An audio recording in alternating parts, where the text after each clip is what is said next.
What's going on, everybody? This is your boy Demetrius, the PPP Panthers Prime Podcast. You know what time it is. Let's go. Hey guys, do me a favor. I want you to go ahead and like, comment, and subscribe on this video. Get my numbers up. We're pushing, we're moving up. We're already sitting at about 21 subscribers so far.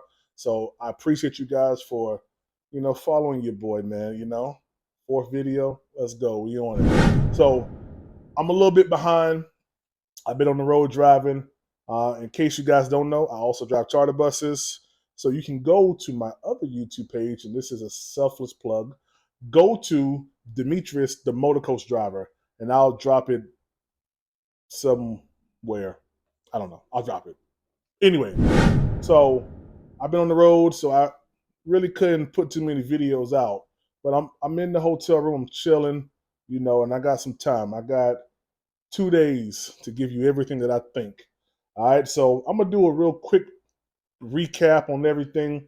So we had pressers last week from Duce Staley. We had pressers from Thomas Brown, uh, uh, Ejiro Evero, I believe that how you pronounce it, and Jim Caldwell. And I will say I'm impressed by all of them, man. Of course, the biggest thing for me was listening to Evero speak about that 3-4 defense that we kind of all knew the Panthers were probably going to lean to just because, that was his scheme in Denver. Scott Fowler from the Charlotte Observer. Just on a philosophical level, why do you think a 3-4 as a base defense is better suited in the NFL than a 4-3? Well, I just think from the standpoint of protections, you just don't know where if you're going to have a four-down structure or a four-man rush structure. You don't know where that extra rusher is coming from. So it's that extra level that the offense has to go through to figure out what you're doing. So with that said, how important is the nickel position now in this modern day NFL? Oh, it's critical. It's critical. Because that's a guy that is, it's got to be a coverage guy, obviously matching receivers. He's got to be able to play in the run game. The way that people are jet motion and stuff like that, he becomes a linebacker pretty quickly, and so very important position. And if we get some more pieces, which look like they might be available, with these two guys right here, if Carolina want to be aggressive, go get Jalen Ramsey, go get Bobby Wagner. Go get them. So I like the scheme. I know that they're not going to be in 3-4 the whole entire game, but as a base defense, I think 3-4 is pretty good. I liked everything that Thomas Brown said. I was very, very impressed by his presser. Really was. I think he's a smart guy. The one thing that he said that kind of got my attention was they asked, how will your goal line offense be, or something to that magnitude? And he said, we're going to run it. He said, we're going to find the blowfish, and we're going to attack the blowfish. Whatever that means, I like it. Go get the blowfish. I like it. The best NFL red zone offense is converted about a 65% clip. Carolina hasn't seen that number in years. I'm wondering what your beliefs are in building the specific functions of an excellent red zone offense. Run the football in the red zone, being able to have specific game plan as, I would say, any given week 5 to 7, specific game plan concepts, but also find matchups. I kind of call it find the blowfish on defense and go attack the blowfish. So we'll kind of figure out how we're built, who's the best guys to kind of activate, whether it be in the run game or pass game. It's about being able to have an identity and being consistent in that regard. I feel real strong that Frank Reich is going to hand over the wheels, give him the wheel, to run the offense as the offensive coordinator, hopefully during the preseason and game number 1. So that's my thoughts on Thomas Brown. He's he's a real smart guy, really intelligent, knows what he's talking about.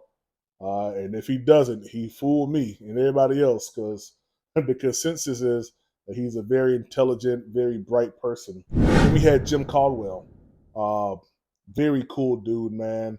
He's kind of like the fixer up on everything, offense, defense, special teams. He's going to be in the mix with everybody. That's his role. He's going to be in the mix with everybody. And, it's a pretty good role, man. We also had Don Capers as well. Um, um, everybody was talking about his hair, but I liked it. He's a cool dude, man. I listened to a little bit of Dom, but my main concern or my main focus was listening to Duce Daily.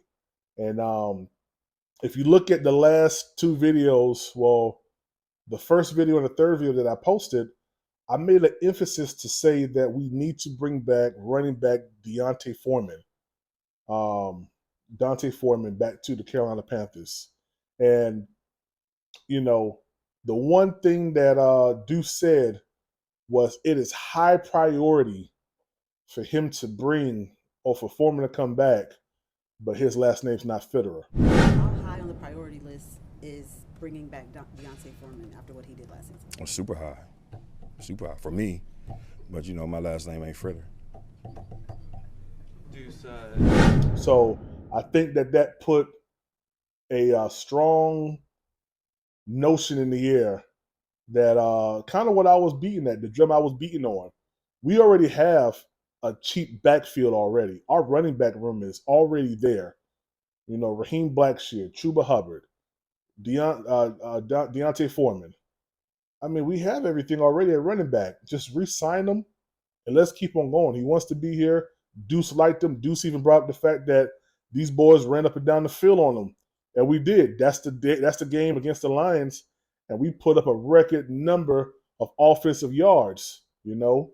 So I think Duce knows that we have a real deal. We have the real deal here in Carolina in the backfield already.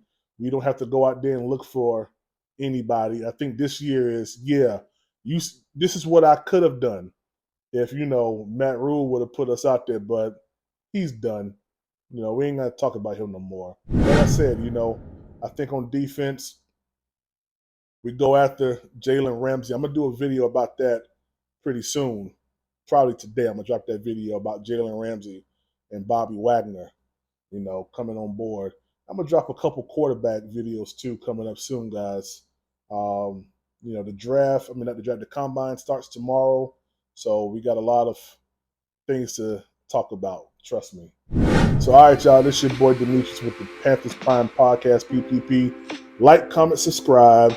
Get my numbers up. Yo, we got to the third, 75 subscribers. To the third of this month. That's Friday. Not this month, but this Friday, March 3rd. 75 subscribers. We can do it. We can do it. We can do it. We can do it. All right? So run the numbers up, guys. Like or subscribe. Comment, like, however I got it down here. You know what time it is. It's your boy Demetrius with the PPP, Panthers Prime Podcast. Let's go.